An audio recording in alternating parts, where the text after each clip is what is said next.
spring. What's your favorite sign of spring? Mud. My favorite sign of spring is the man at the bus stop that my bus passes by who is practicing devil sticks every morning. What are the devil's sticks? They're like, this where it's like there's a hourglass shaped thing. Okay. And then like two sticks. Oh, And then they're like playing with the thing and like they're at the tossing it up in the air. Fair. Yeah, I had one of those. It was called El Diable. Yeah. Oh. Yeah, it's also called that. But yeah, there's a man every morning as my bus passes by this bus stop. There's a man in like, a buttoned up short sleeve shirt, slacks. He's got his work badge on and a pair of big headphones doing the devil sticks. Holy shit. Does he ride the bus? Spring has I arrived. assume. My favorite sign of spring is when my new body starts to rise from the primordial swamp. Yeah, That's that's a always good a fun And I time. start to just slough off, my old form, just in papery wedges. I love the feeling of the raw meat beneath my skin being exposed. It's so rarely ever exposed. I know, it's nice to let it breathe. Yeah. And Gets a little sweaty under there. Yeah. the flowering trees. Flowering trees. I love it when the creatures from the deep begin to bubble up from underneath the ice and they crack the ice on the Bidet Makaska Yeah, with their Yep. whispers. with their whispers. And then, I was there this year, which I'm never there this year, when the lake monster reached its terrible hand out from the center of the lake and flipped off the city council. And that's how we knew that there was going to be 6 more weeks of winter. Yeah. You're Spring so is lucky. a beautiful time It of year. really is. It's beautiful in Minnesota. You see the winter's icy grasp finally, relinquishing its grip on our state. And All the trees and start we- to bleed. As we all, come out with our bows and arrows and kill Father Winter Yeah. Yep. during then the yearly feast. hunt. Feast on his corpse during the great festivals of summer. I Pasta love the salad. Feast of Father Winter. It's my favorite great. time. It's really nice. And there's sometimes when it's midsummer and I get this craving for the juicy, icy flesh of Father Winter. And I know I'm not going to get Slow that. I'm not going to get that until spring again. Hi, I'm Kat.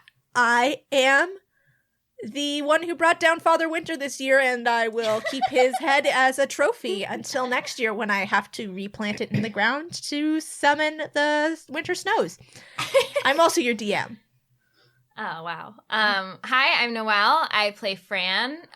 Embarrassingly, I tripped over my own feet and fell into a hole during the hunt for Father Winter. My family has been shunning me ever since, but I'm hoping to win back their respect next year. Good luck. Yeah. luck. Thank Yeah, you. You can do it. Thank you. You can do it. Hi, I'm Caitlin. I play Corbin, and while I did not participate in the hunt for Father Winter this year, I have been given the honor of cooking his flesh. So he is slow roasting right now in my apartment. I've got a real good BBQ sauce that I've whipped up. I think it's going to be real nice this year. Those good spring feels. I'm Hannah. I play Slake, half-orc fighter, and I'm just looking forward to savoring those sweet flavors on a fine spring day. It's gonna be beautiful. Yeah, I love spring in Minnesota. Let's play D&D.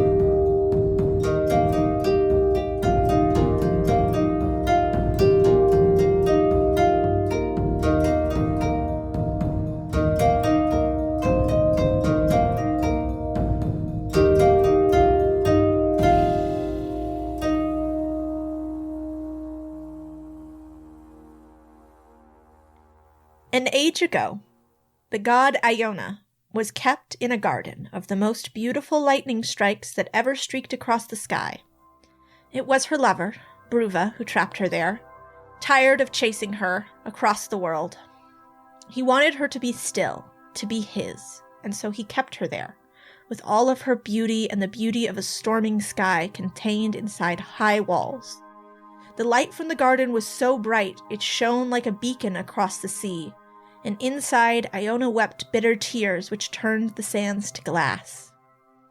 At the same time, Wea the archer hunted in the wild northern forests of Roke. While she was there, she saw a pure white boar. It was quicker and more agile than the fastest of Hugin's hawks, and more beautiful than all of Ava's songbirds. Wea pursued the boar, following the light which reflected off of its snowy bristles. She fired arrow after arrow after it, pursuing it from the back of Inassa, the golden fox gifted to her by Inari, who was so fast and so agile that she could pursue this boar through the woods. However, the boar was clever, and it aligned itself with a light on the distant horizon which shone from Iona's garden, until it came to a hole in the earth into which it dove. Wea ran past the boar, firing arrows into the light at the distance, until she reached the coast and saw that she had been tricked. She cursed and spat and paced the shoreline, looking for any tracks of the boar. But she had chased the light so far through the woods, she had left behind the boar's tracks long ago. She broke branches and split rocks, venting her frustration on the forest and the sea. When her ire was spent, she began collecting her arrows. Wea's arrows are powerful artifacts, and she could not leave any behind lest they fall into the hands of mortals, or other gods. Her arrows would come when she whistled, but one arrow would not heed her calls. She looked out across the shore, to the light from Iona's garden, and knew where her lost arrow had landed. So Wea traveled across the sea, to Iona's island prison. She tread upon the shore with the utmost care, her steps so light that she left no footprints in the sand. All around her were streaks of brilliant light, frozen in time and balanced on their points. Iona's island had no trees and no plants, no beasts and no birds. Even the wind was careful about blowing here, for fear it would upset the beauty of this landscape. So Wea dropped from the top of the island's walls, searching for her lost arrow. She stalked silently through the frozen garden until she finally found it, embedded deeply in the chest of the lightning herself. And she was more lovely than any of the streaks of light in the garden walls, with her hair the pale blue of intense heat, and skin the color of a rolling sky, and lips of silver which glistened in the light. Wea was smitten instantly. "Is this your arrow?" Iona asked, looking down at the golden shaft which was stuck fast in her breast. "Yes," Wea breathed, "but I am the one who has been struck." Iona broke the shaft of the arrow, and left the tip embedded in her breast. "If you free me, Huntress, I will give you a chase unlike any you have ever known. I will keep this arrowhead here, near my heart, so you will always know where I am. And if you are able to remove it, I will be yours forever."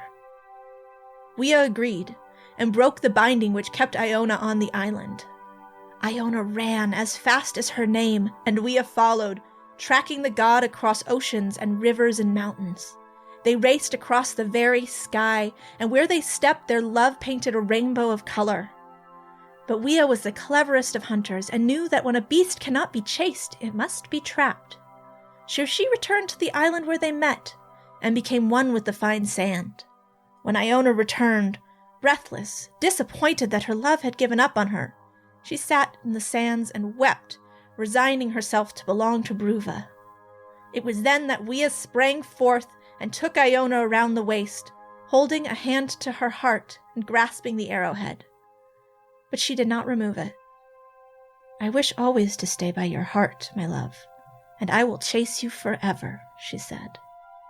And so she did, and the two lived together as happily as any gods can, chasing one another across the world in wild hunts which cracked the skies.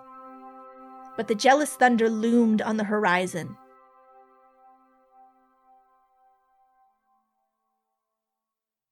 All right, so last time you guys dealt with some emotional trauma. Mm-hmm. So Corbin, you learned that you are able to now scry anytime you go to sleep to try and reveal the truth of a situation or spy on someone. So that's some neat stuff. Slake, you're a true hero and everyone loves you. Fran won't share what's going on with her friends like a true young adult protagonist.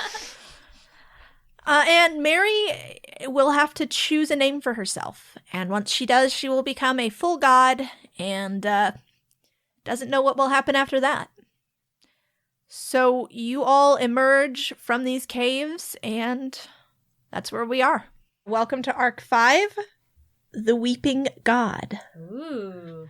You emerge on top of a steep rise, and in the distance you can see a pool of light that is the torches of Chakal Chahar, the only Orcish settlement. Unlike the orderly streets of Danmar or the winding tiers of Madria, this city does not seem to have any structure whatsoever. As you descend the ridge, you see that there are actually very few real buildings here. Instead, there are tents which have been turned into houses with sparse walls and wagons that have been turned on their sides to create elaborate lean-tos decorated with strands of colored flags and painted canvases. There is life and sound and color everywhere. It is the absolute opposite of what you have just come out of. The orcs of Chakal, they value beauty very highly, and they paint, you see them all over, their skin and hair painted with bright pigments. They are singing and dancing in the streets. You see artisans of every kind in their workshops and forges. Slake, a little background for you, just because this is stuff that you would know. Yes. Chakal Chahar is the only permanent orc settlement. Orcs who want to settle down and who don't want to live that nomadic lifestyle, they come here, they take up livelihoods as craftspeople or traders or, tavern keepers, whatever they want to do. Orcs who do come to live here, though, are looked down upon by tribal orcs because they are not considered to be true orcs because they're not constantly trusting their strengths in hunts and in great battles. But they're not so looked down upon that the other tribes don't come here. This is also the main place that tribes will go to mingle with each other. Every orc tribe comes here at some point in the year. And oftentimes people from one tribe will break off while they're here in Chakal and join another tribe. And that's how, they keep things moving between tribes. They keep trade routes open and relations open between tribes. Most importantly, however, this is where people come to trade their most rare, most valuable monster parts. If you're looking for something cool, this is where you find it.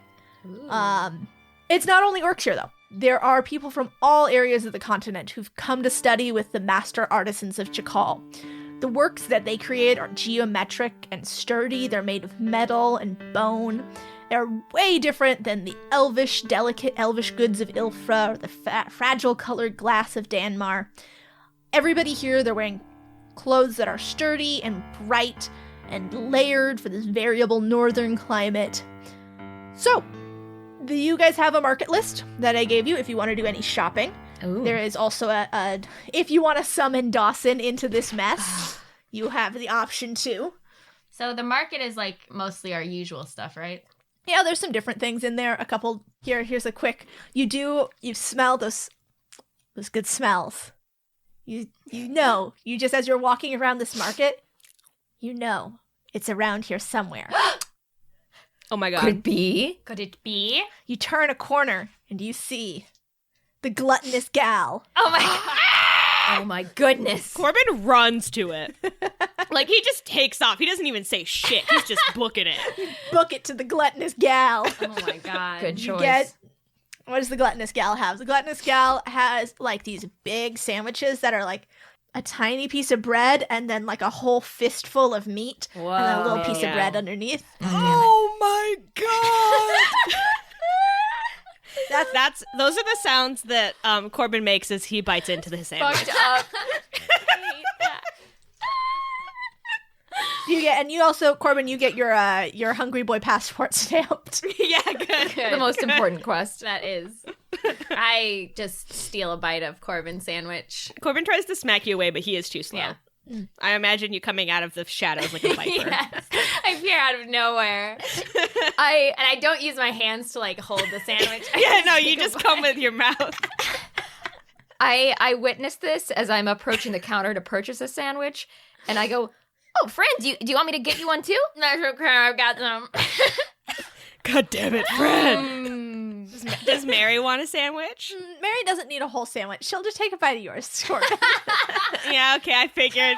Fran comes on the left, Mary comes out on the right. Mary asks. All right, are there other things you guys want to buy besides the gluttonous gal sandwiches? Does orc robes count as armor? No, they're robes. They're robes with +1 AC. Hey. Oh, Fran is gonna buy those. Thank God. Cat. Just for you. Thank you so much. It's not much, I'm but so it's happy. +1. That's more than I could have asked for. They're made out of like a sort of a monster cloth, basically. Monster cloth. It's woven. Sunday. Okay, the robes are woven out of the fur of a monstrous creature. Nice. So they're very tough. It's like a sort of like a cool layered wrap with like an obi style belt that's been like brightly dyed. Yes, I'm imagining like a Ray on Hoth look. Yes. I buy that. I love it. Thank you, cat. You are so welcome. And those give you +1 AC. Yes. Corbin wants to buy a pungent vial. Oh, Jesus Christ. Because the words next to it that say, I'm assuming there's a little card next to it that just says, masks your scent when being tracked by beasts. Yes, that is exactly what it is for. Corbin looks at that and says, that's foreshadowing if I ever saw it. And he takes the pungent vial. There you go. And also he's going to buy some caltrops. Nice. Slake, anything look interesting to you? I imagine like all of this looks cool to you because this is like you know, since you were kept apart from the tribes, like you guys probably didn't go to Chakal very much, but like you watched it from a distance. Yes, oh my god. Yeah, I'm definitely like very hype to see all these beautiful parts being traded. So I see that there's a place selling adventuring gear, including climbing gear, and that they have some really nice looking professional quality climbing picks. So I definitely would like to get 2 of those. All right, nice. Yeah, they've got like cool bone handles that have like talismans tied to the handles. God. I'm living. So do you guys also want to summon your friend? Oh God. He is not our friend, Cat. Yeah, that's so true. Yeah. But we have to put it in like a temple, correct? So do we have to find a temple first? Yeah, you do. Luckily, it's very easy to find the temple here. It's a big building in the center of the city. Nice. It is a huge hall, which looks like it has been built and expanded on many times. Their doorway is made up of a massive skull with many horns and teeth and a dozen eye sockets, which have all been filled with garlands of autumn leaves. Inside is warm and loud, a massive gathering hall with huge, heavy tables. In the back of the room, there are statues, one of a beetle, one of a woman, and one of a child. Slake, you recognize them as Vioni, and her children, Nama and Youn. Corbin, you recognize that child as well. From your visions and from your past, this is the girl who led you to the tent in the oasis and sacrificed a vulture so that Vioni could speak to you. Oh. Wait. Yeah, remember the creepy child in the oasis? Oh, okay. Yeah. Cool. A little trivia that Slake knows is that Nama is the god of sickness. So would you pray to her if you wanted someone else to get sick? You either pray to her if you want someone else to get sick or if you want someone to get better. Oh, okay. Okay. Yeah. Does Corbin have any reaction to seeing the girl, Nama? I know that girl. You know Nama? I saw that girl one time. What? She killed a bird in front of me. What? That was her? Yeah, that was her. Are you okay, Corbin? I mean, are you feeling all right? Yeah, I'm great. You haven't, I don't know, just feeling under the weather at all since you met her? I mean, I was a little bit queasy in the caves, but like... Okay, good. Hey, Slake, don't worry about me. I eat a healthy diet. I'm peak performance. I'm like the peak of a physical human specimen. That's what it looks like. I'm glad you're all right. What was that, Fran? Oh, nothing. She's the god of sickness. Plague, that sort of thing. Oh, I thought you meant sick as in like the cool kind. Mary signed, hey, maybe that too. I don't know how those things work. Hey, Mary, that's a good outlook to have. Oh, and also in here, there is in the center of the room, there is an orc. He is loudly telling the story of a glorious battle. He says, we saw splashes of fire of the gods through the sandstorm and arrived just in time to see little heroes being tossed like dolls in the boulette's jaw. Then I took my spear, and he raises his spear to demonstrate, and drove it through the beast's eye. My hunting party threw ropes, and the beast screamed and strained. but it had defeated 2 champions of the gods, and now it was to be killed by mere mortals. But in the end, it seems not even the gods' magic is more powerful than a well-trained band of orc hunters. I drove my spear into its heart, and the beast died in the sands. It's Nodrick! Oh my god, Nodrick! Not Rick! I run up to him immediately and I'm like, those little heroes sound stupid! Nodrick, I missed you! Oh, he picks you up in a big hug. I can speak your language now, Nodrick! Little heroes! What are you doing here? God damn it! I just made the connection. Oh. We are on a mission, as usual. Oh, another mission. My, your travels have taken you far. And he puts you down, Fran, and slaps your back. And you see Nadonna, his mother, is like, she's off in a corner drinking some cider. And you see some of the other orcs from his tribe are hanging out in this tavern temple meeting hall place. Slake, these are our friends. They saved us. Oh, wow. They're super cool, Slake. That's amazing. Hi. Nice to meet you. Nodrick, he holds out a big hand to you, Slake, and gives you a big orc handshake. He says, well met, Hunter. What tribe do you hail from? Oh, funny story. Well, I was sort of... They're from our tribe. Ah, I see. You're well met here in Chakaltahar. Oh, the Sandstorm Orcs are here at your service as always, little heroes. Oh man, is that what your whole group is called? That's cool. Yes, you seem to have picked up the language in quite a short time. That's right, we're very smart. That's what I always say about Corbin. A genius level intellect. Yes, that's right. That's right. Well, if have you any need of comrades or conversation, we will be here in the hall for a bit. But I do not wish to keep you if you have business.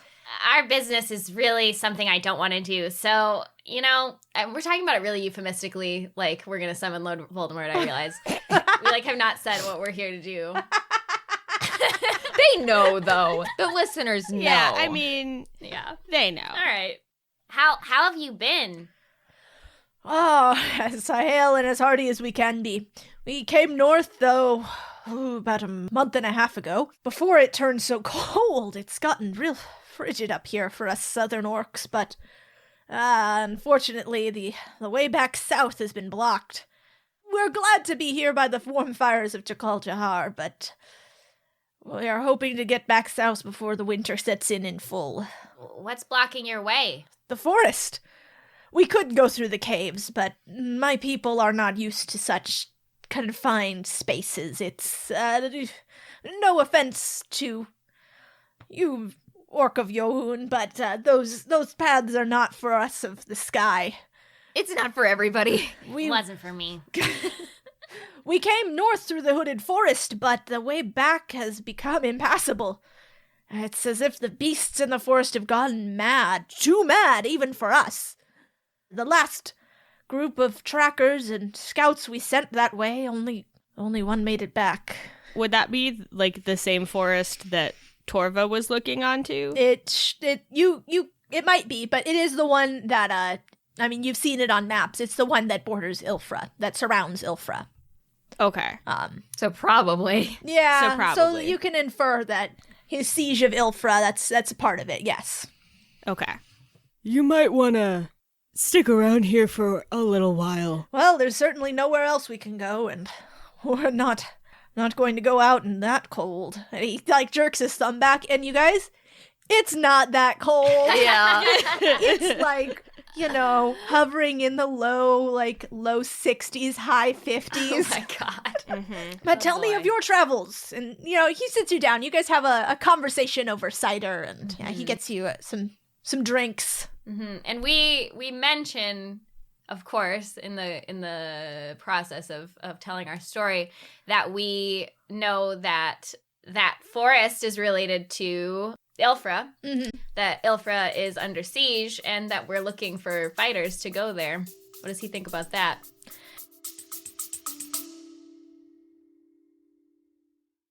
Are you suffering from high-quality podcasts? You see, quality podcasts stimulate parts of your brain, leading to an irksome condition called thinking. But suffer no more, my friend. Introducing Discount Storytime's blend of fictional nonsense and rancid gibberish to provide soothing relief. Try Discount Storytime today. Available on most podcast catchers and at discountstorytime.com. Consult your healthcare provider before listening to Discount Storytime. Not intended to treat unicyclitis, pickleball liver, or jittering expectations. He nods and if we are able to find a way through the forest, then we could lend our spears to a worthy fight. But until that forest has been, now I know it cannot be cleared, but at least a path through it to be cleared for us to move through without risking the lives of our entire tribe, I'm afraid we're stuck here. I happen to know that Torva's, I think on the other side of that lake. How do you know that? I just know stuff now. Don't ask questions. What? He's there. He's got a lot of people. Cecilia's there too. Thousands. What? He wants more. Cecilia? Mary signs, Cecilia, she was, kind of like my mom, but, not really my mom. She raised me and she's evil, I think. It's fine. Oh, that old story. I think we're going to be going through the forest. We can see what we can do about clearing a path. We could go together. I'm good with forests. That's that's my thing that I do. We'll let us speak of this more in the morning when we have all had fewer drinks and more food. There's soda here? He's given you a cider, Corbin. Corbin's been drinking it the whole time and has not realized. He looks down at his cider and he's like, is this a soda? Corbin, are you drinks. okay? He drinks the whole soda. Damn it. Mary shakes her head and signs, we're not going to get any more planning done. All right. It's time to bite the bullet. We gotta buy some magical gear. What's a bullet? That's a great question. The bullet. Bite the bullet. Bite the bullet. I got confused about how to pronounce it, Yeah, no, I get you. I've been there. If you had bitten the bullet, maybe you wouldn't have needed us to rescue you. Their skin is very tough. Yeah.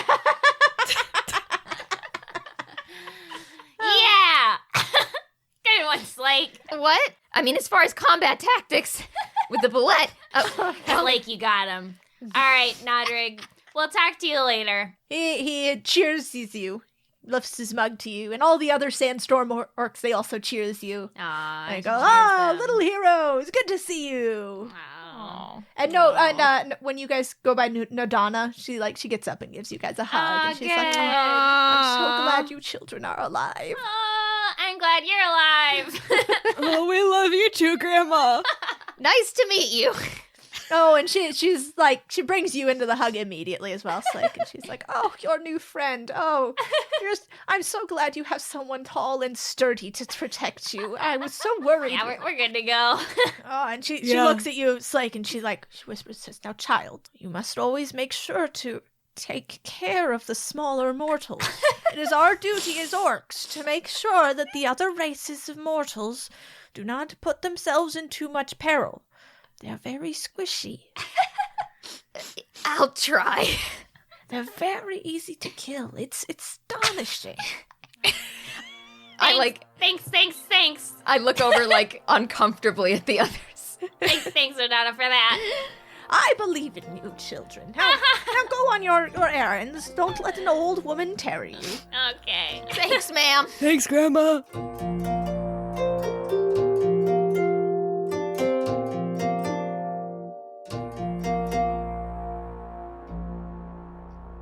Hello and welcome to Arc 5! It's time to absolutely murder some gods. Hopefully. I hope. Catherine, if you're listening. All right, anyway. So I miscalculated and I thought that the bonus episode was just going to be really a lot faster to edit than it was. But it will be out next Monday instead of 2 Mondays ago when I was supposed to release it. So sorry about that. But it's a very good one. Lots of old Hollywood family sitcom hijinks in a death labyrinth. So that'll be very cool and fun for patrons donating $3 or more on Patreon. Patreon.com/damesanddragons. And speaking of those lovely patrons, I would love to thank our new and increasing ones. Thank you to Caleb, Angelica, Rye, Anna, Allie, Amy, Go Cry Wolf, who maybe told us not to always thank them. I can't remember if that was you, but thank you anyway. And also thank you to Life with Liv. Honestly, you guys really keep the gears of Dames and Dragons turning. No joke. You are literally the reason we can do what we do, and we seriously appreciate it. I also want to thank our lovely iTunes reviewers. That goes out to Chris's Though, S12345679990. Oh my God. They skipped the 8 and did 2 9s. I've never been more upset in my entire life. Thank you to Seraph D, Yikes on Several Bikes, Chicken Man #1, Call Me Pansy, and R Dirk. Thank you guys so much. Honestly, like, remember when we were trying to get to 500? We're already halfway to 600. Like, you guys are awesome. I also want to tell you a little bit about our sponsors today. First of all, let me tell you guys about Kobold Guides. Want to learn how to game master, world build, run combat, design games, and more from the pros? Then check out the multiple Emmy-winning Kobold Guides over at koboldpress.com. Each guide covers a broad topic and includes advice from multiple industry pros like Keith Baker, Shanna Germain, Monica Valatinelli, Wolfgang Bauer, Margaret Weiss, Rob Schweib, and many more. There's a Kobold guide for almost every topic: magic, plots, and campaigns, even board game design. Each tome is chock full of advice valuable to newcomers and veteran gamers alike. Find out more at koboldpress.com and pick up the book that's right for you. I also want to tell you about Rob Toohey. Rob Toohey has a 32% market share of the virtual tabletop titles on DM's Guild, and he wants to help game designers convert their RPG products into Fantasy Grounds files for sale on the site. When you collaborate with Rob, there is no cost, and he does all the work. Rob gets paid via a revenue split, and he maintains the files with any updates or changes on DM's Guild, and they are sold separately so it does not affect PDF sales or revenue whatsoever. Rob is a community developer for Fantasy Grounds and is on their social media team, so he knows the virtual tabletop platform well. If you'd like to see some of the projects Rob has worked on, just search his name on DM's Guild, Rob Toohey. Toohey is spelled Twohy. Rob can be found almost anywhere on the interweb as Rob2E, spelled number 2, letter E. Twitter, Twitch, YouTube, Discord, Patreon. Just Google him. He wants to work with you. And last of all, a message to Chantel. Chantel, you've once again become Caitlin's roommate. And I just want you to know that I'm so jealous, I'll never forgive either one of you. Friendship with Caitlin and Chantel ended. Amanda is my new best friend. Chantel, the code word is anxious gay dinosaur. The sleeper agent is active. Go.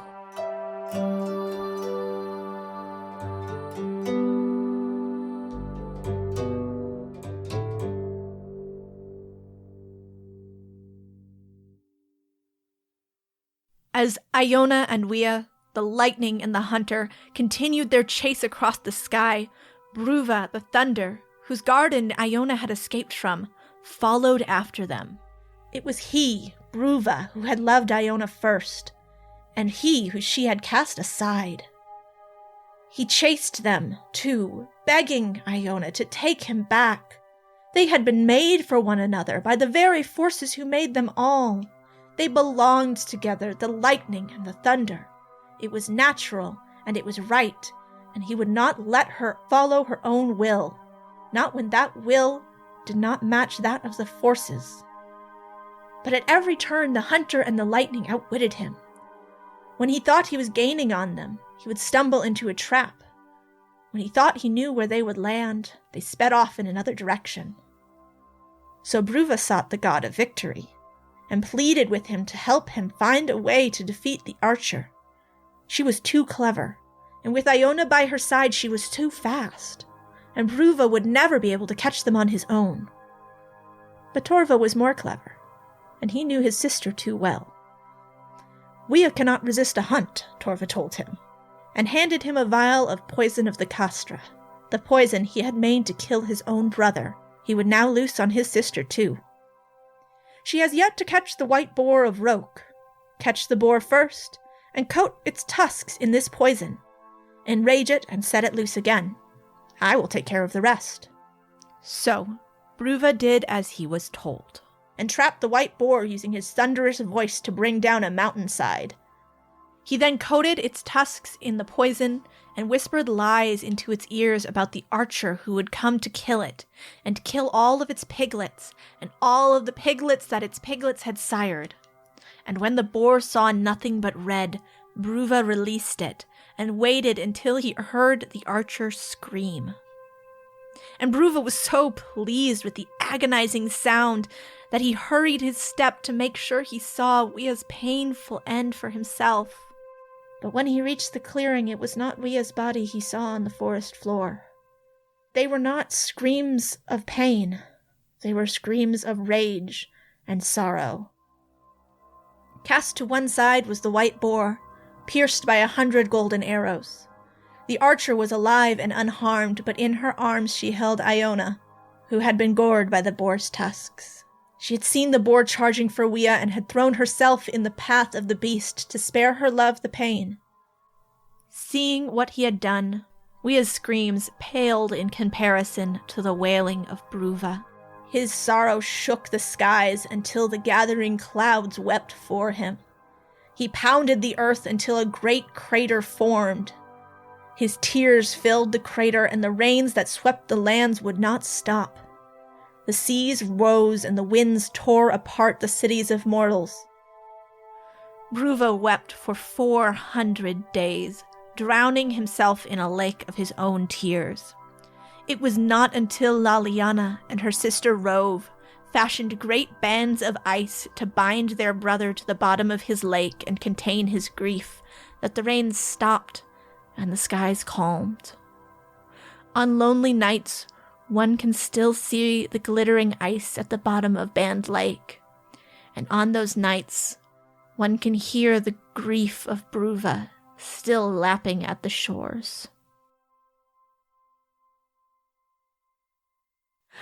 All right, you guys go over to the statues. They've all been, festooned with wreaths of leaves and autumn flowers. It's really a beautiful setup there. Lots of offerings of, different monster parts and crafted goods. You're going to put down your little tip jar? Yes. Defile this, this beautiful place. Yeah. Put a coin in. Yeah. I'd put in the worst coin we have. Yeah, You it's know? ugly. It's dirty. It's oxidizing. It's 20 decades old, so it's not actually in currency anymore. Yeah, it's barely even. Yeah. Only It's some places will. Oh, It's God from damn it. Canada. What are you doing? Oh, God, no. No. Don't like this. So ominous. I really hate this a lot.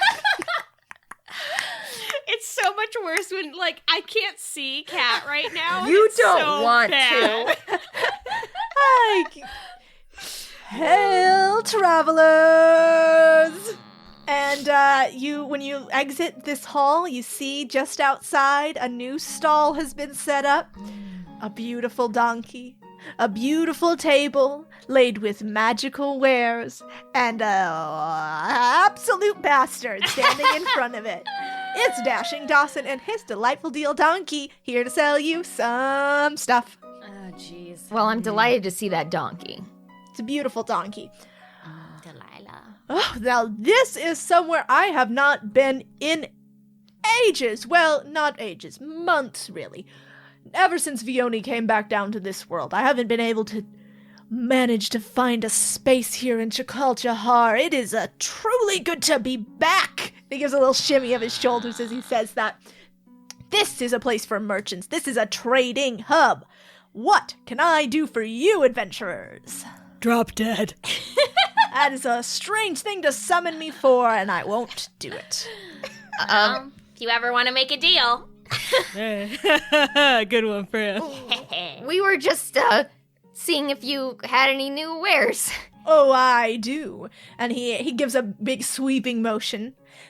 There are the monkey chain and the copper orb. Those are still there, by the way. Those are going to be there until you buy them. There is a pair of very ugly looking shaggy furry boots. There is a silly pointy hat, like a classic wizard's hat with stars and moons on it. There's a stick. And there is a frumpy looking robe with lots of patches on it. Ooh. Oh, man. Wow, your inventory has really kind of gone downhill, huh? Listen, they might not be the most beautiful of my wares, They sure aren't.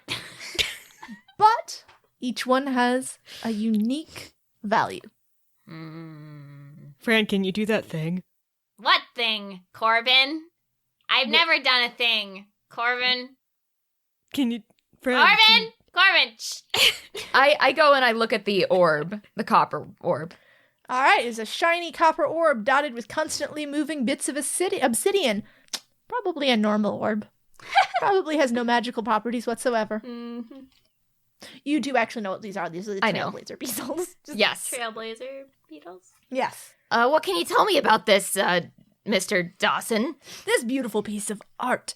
It is, magic. It will help you get from where you are to where you want to go. he won't give you any more details, like it's... So young, so naive. Oh, man. It's hard to watch them grow up like this. How much does it cost? This one is only for the low, low price of 1,000 silver pieces. What a racket. God. If you'd like some of my less expensive wares, I do have these stylish boots. What do they do? Don't buy those. Like, those are ugly. They don't go with your armor. You look cool right now. Imagine wearing these. I don't know. They're kind of cute. They're like little animals. What's the stick do? This is a fun stick. I just hate you so much. I want to touch the stick and cast Identify. You can tell something magical about the end of this staff. You get the feeling that if you have this staff, you will look so cool. Oh. That's suspicious. You will Fran. look so cool. Yeah. Will you Fran? be cool? Yeah. Fran, Hmm. Does Fran? What kind of look does Fran have on her face? Does it look like she wants it? She's very confused and perplexed. Does it look like she's interested in buying it? No, she puts it back. She already looks cool. She's wearing cool ass shit. Corbin's conflicted. He doesn't trust Fran. I will whisper what I found out to you. Okay, Corbin wants the stick. You want the stick? Yeah, Corbin wants the stick. Okay, all right. It's not that much. 350 silver. It's actually pretty cheap for Dawson. Yeah. Yeah, that's why. Yeah, you know why this stick is so cheap? After you've given him his money, do you try and haggle with him even anymore, or do you just? I don't give a shit. You don't want to be controlled. No. I get that. Yeah. So this is a staff of adornment. If you place an object weighing no more than 1 pound, such as a shard of crystal, an egg, or a stone, above the tip of the staff while holding it, the object floats an inch from the staff's tip and remains there until it is removed, or That's until the staff is no longer in your possession. The staff can have up to 3 objects floating over its tip at any given time. Wait. While you are okay. holding the staff, you can make one or more of these objects slowly spin or turn in place. Yes. Oh my Wait. God. Okay. What are the kinds of objects though? Small objects weighing no more than 1 pound. Such This as is a worthwhile purchase. This is a very worthwhile purchase. Like literally, I can't think of Hannah's making a no, it's not. When face. would you ever use this for anything? every day, For everything. all the time. Everything that weighs less than 1 pound. Oh my God. It's going on the 3 stick. of them. All right. I literally pull out like what do I have like on an me? apple or... an egg. I have I pull out- dice. Give me the dice. I pull out the dice. I want 1 dice. Okay. And then I pull out an egg that's just been in my pocket. and like a smaller stick. Were you trying to hatch that egg? Because doesn't Corbin not eat eggs? Yeah, I was. I found it abandoned. Really? Hey, Fran, Yeah. will you make a perception check for me? Oh, sure. 12. Okay. Someone runs into you, and you stumble a little bit, but it's fine. Ow! Did I just get robbed? I mean, you check yourself over, and yeah, the bag of holding's gone. Fucking goddamn it. All right. Oh, fuck. So I'm going to say, what the fuck? And I go run for it. You run after it, but you have no idea where this person went. They are out of sight. You don't see anybody in the crowd. It's a crowded market, but nobody running away or looking too suspicious. What just happened? Oh, fuck. Oh, fuck. Oh, fuck. Fran, what did they look like? I don't know. They just they took my stuff. And, oh, god damn it. Mary says, you mean the bag that has literally all our stuff in it? All of our shit! I mean, not all of our stuff. I saw my spell book. Corbin turns into a bird and tries to get a Bird's eye view. All right. By the way, Dawson says, if you ever need more deals, come on back when you have your money back. You're a bastard. Corbin poops on his table. All right, Corbin, you are up above the scene. Will you please make a perception check? Yes. I got 13. You got 13. That is not going to be enough in this the darkness and the crowd. It's just everybody everywhere. Everybody looks suspicious from this angle. Okay, wait, new tactic. I mean, I have the... Oh, wait, no, I don't have it. So it's in the bag. I go back down to the ground, and I want to turn into a mastiff dog. Oh, yes. And I'm going to sniff for just the nasty funk of the fart cloud, which I'm sure is still kind of ruminating around on the bag just for being around Fran. That's very good, Yeah, track Fran's scent. So you find Fran first, and then why don't you make I guess it'd still be perception? Yeah. Make another perception check. Try again. Do it with advantage. Yeah. Okay, cool. 17. All right. You find the thief's scent. You found Fran's scent, and you assume the thief is with the bag. You follow it through the crowd, and you begin to catch up to a medium-sized humanoid figure wearing a cloak with a big hood. And they have the bag, and they're running through the market.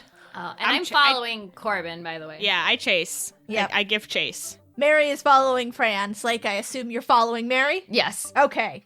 You're all chasing, so we're gonna do some chase stuff. Here we go. So, a chase participant can freely use the dash action a number of times equal to 3, plus its Constitution modifier.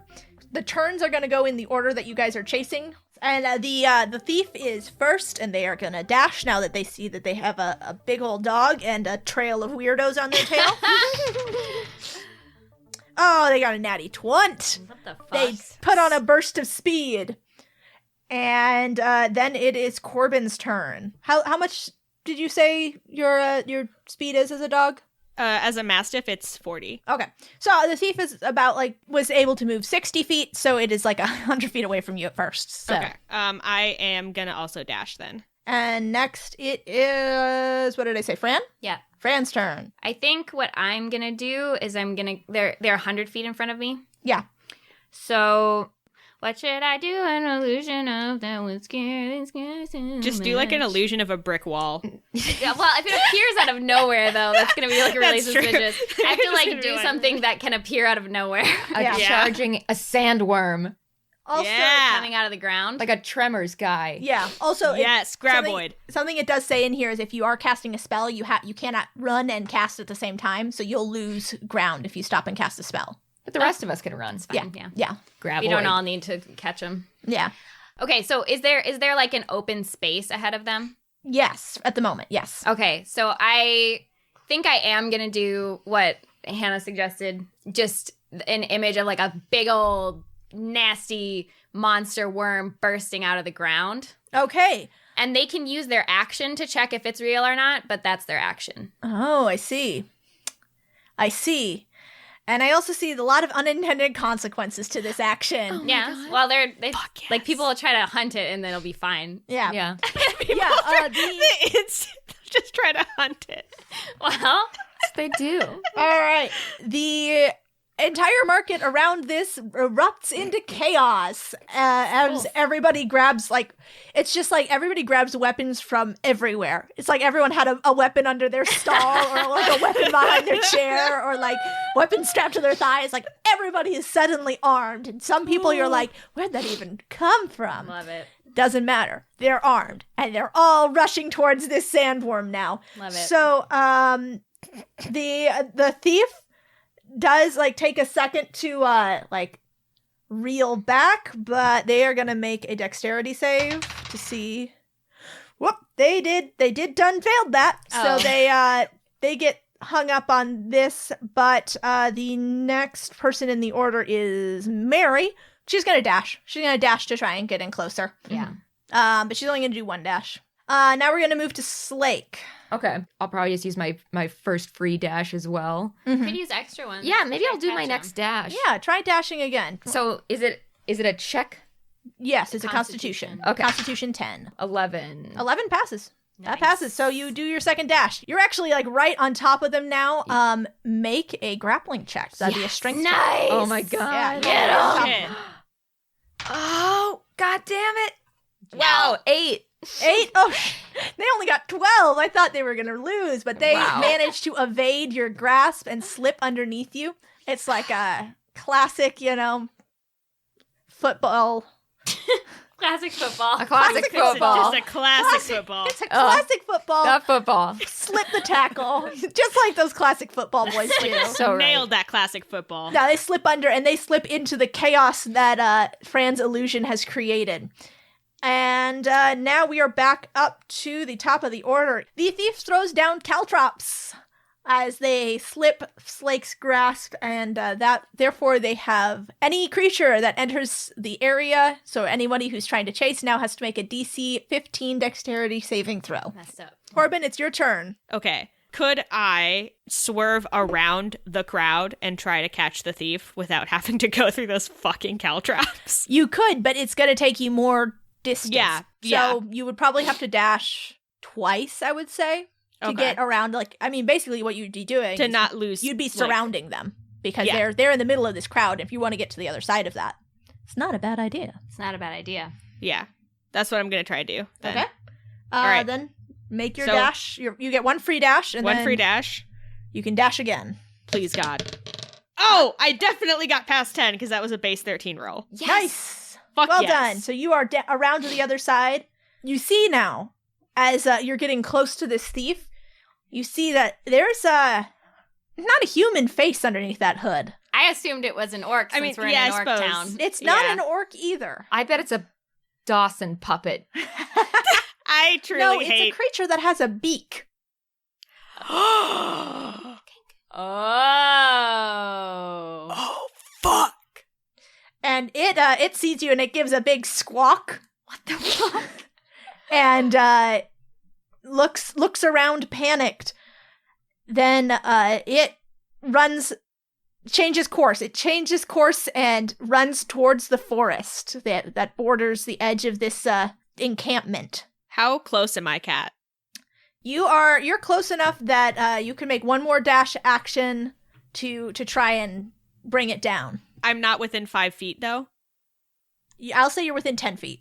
Okay. I'm going to try to dash one more time. Okay? Well, I failed it. So it slips into the woods. But you are able, Corbin, you see exactly where it goes. So you're Okay, so able I to can point still- out to your friends. I leave like a little pee-pee trail for you guys to follow. What? Are you a bird or a human right now? The dog. Dog! Oh yeah. Still fucked bad. up. I don't Well- follow the pee-pee trail, and I don't realize you're doing that, because otherwise I would try to kill you. I follow the PB trail. I just follow the dog that I can see with my eyes. And Lord. all right, so the thief is running, and then it just seems like drop off, and a sudden drop catches you by surprise. Everybody make a dexterity saving throw. A natural 20. Okay. Jesus. 19. Okay. I got 13. 'Cause I'm a dog. All right, you guys all make it. Mary does not. Oh, Mary. Mary takes 9 damage. What? Mary! She bumps her head on her way down. Ouchie. Oh, Mary. She's got little tears in her eyes, but she gives a thumbs up. And the thief is running ahead of you now. They look back and they give sort of like you see them put a hand which looks very like big feathers, and puts a hand up towards their beak and makes like a neener neener. Corbin tries to squawk at them as a dog. It's like a type noise. That's a very Scooby noise. Thank you. I have climbing gear. Could I throw like a rope with a hook and try to lasso them. like a little grapply boy? You could sure try it. Don't hit me. It's athletics. Yeah, okay. We'll do athletics. Okay, athletics. 15. 15? That'll do it. So your grappling hook hits its leg and it gives a big squawk as it falls down and rolls on the ground and gets all tripped up in your rope. Good. As soon as it falls down, can Corbin take an action to like bite the bag away from it? So Corbin, you bite the bag away from, and they're holding on to the bag, but you manage not to let go, and it squawks a bunch and sort of tries to get up to its feet, but can't. I want to go sit on it. Yeah, just like put your knee in its back. That seems so mean, but okay. I go stand in front of its face and I point at it and I say, "Hey, what are you doing? That's my stuff." Yeah. You had good stuff. That's right. We need that stuff. How do you even know you need that stuff? Of course we need that stuff. We're in and it's trying to it's really squirming as it's saying this. It's like, we're in a battle. We need the stuff. Yeah. Oh, what kind of side of a battle are you on? We want our wings back. We want to fly again. Who are you battling against? Whoever the father of all the birds says we need to fight. Oh, fuck. Which is who? Hugin, our father. Right, but who does Hugin want you to, dunk on? We fight the boars. We fight the elves. We fight whoever he says to fight. If we win, he'll let us fly again. Hugin took your ability to fly? Hugin didn't take our ability to fly. We don't know who took our ability to fly. We haven't been able to fly for so long. Generations, many hatchlings. None of us can fly. But Hugin said he'd fix that for you? If we win, if we help him win, and if we had all of your cool stuff, then we could win. Hugin sent you after us specifically to take our cool stuff. No. You just take random people's cool stuff. We were taking our cool stuff, but then we saw you with that merchant. That merchant who had all the coolest stuff. Okay, wait, listen to me. You need to take his cool stuff. He has the coolest stuff I've ever seen.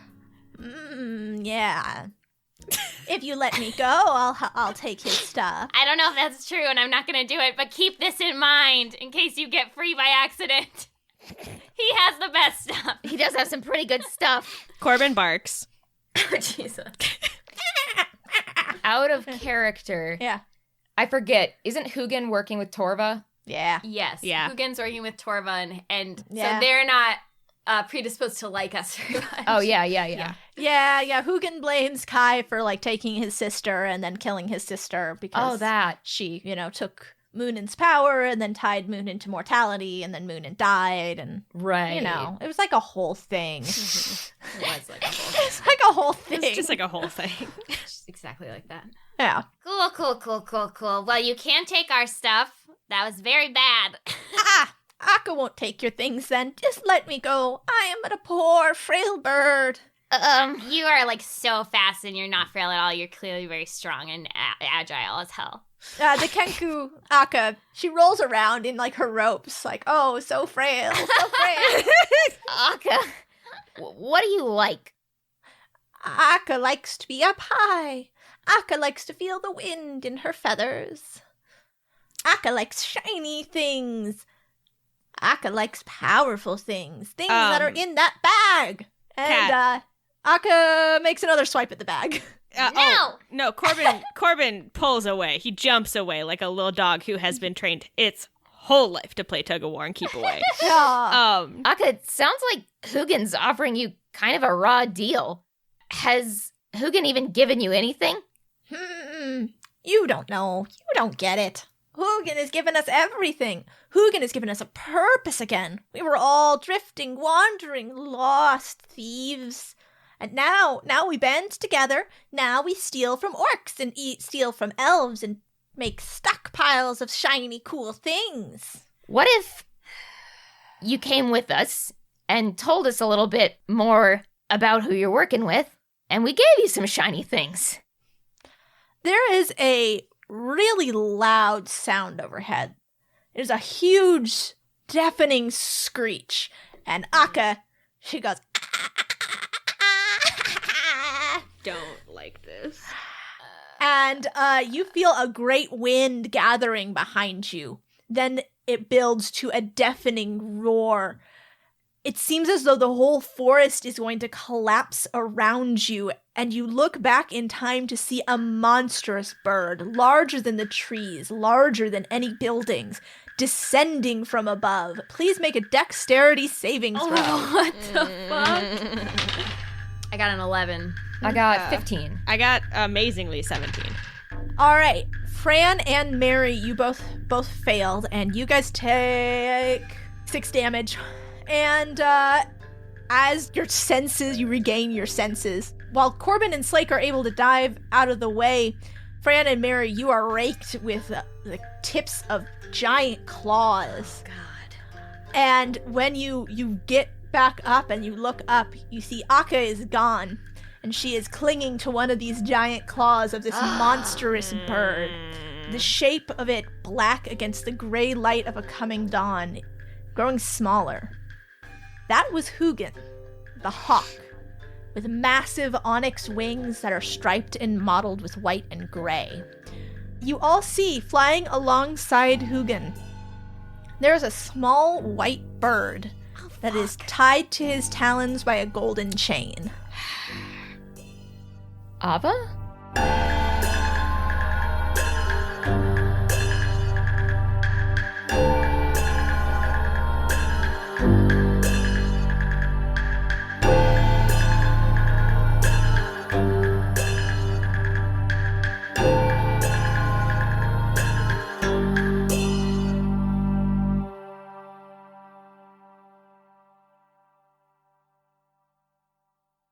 Stylish boots. And he holds up these, like, they're made of sort of like, you know those dogs that look like mops? Yes. It looks like those dogs that look like mops, but made into boots. Oh. That's the Commodore. Commodore. Thank you, Caitlin. The plural is Commodorus. Oh my God. Jesus Christ.